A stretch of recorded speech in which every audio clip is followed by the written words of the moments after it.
Hallo en welkom by Nagskof. Dit is amptelik. Salvador Mouers is die eerste Namibiese kunstenaar wat 'n opnamekontrak ontvang het van ATKV Crescendo.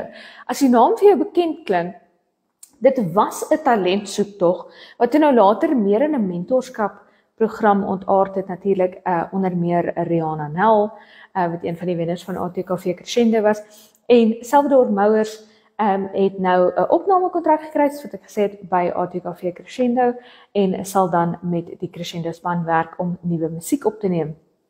Die Crescendo span was verlede week op Kletskompas gewees en was ook op toer en op reis deur Namibië om mentorskap, lesse en slypsessies aan te bied vir ontleikende Namibiese musiekkunstenaars en hulle het toe dan nou ook in Salvador se heimat Walvis Bay gaan aanklop. Salvador verduidelik dit vir hom natuurlik geweldige eer om die eerste Namibiese kunstenaar te wees wat 'n opnamekontrak van ATKV Crescendo ontvang.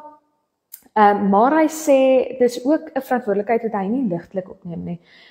Hy verduidelik dat hy dit wat hy nou doen, die standaard daar gaan stel vir die res van die Namibiese kunstenaars wat na hom kom.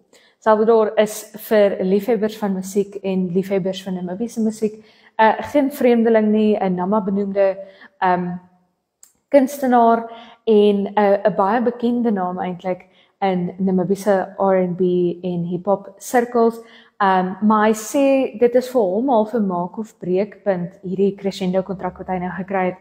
Hy verduidelik toe hy in Parel in Suid-Afrika was saam met die Crescendo span, het dit vir hom 'n baie duidelike bloudruk gegee van wat hy volgende kan doen in sy musiek. En natuurlik verduidelik hy hierdie kontrak bied ook vir hom die geleentheid om in die Suid-Afrikaanse mark te kan inkom.